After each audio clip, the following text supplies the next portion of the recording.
ఆజ్ఞలేనిదే ఏదైనా జరుగునా నీ కంచె దాటగా శత్రువుకు సాధ్యమా నీ ఆజ్ఞలేనిదే ఏదైనా జరుగునా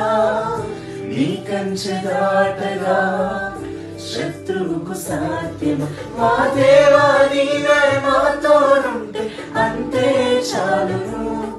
అపవాది తలచిన కీడులన్నీ మేలైపోవును మా దేవా నీవే మాతోడుంటే అంతే చాలును అపవాది తలచిన కీడులన్నీ మేలైపోవును ఏమైనా చేయగలవు కథ మొత్తం మార్చగలవు నీ నామము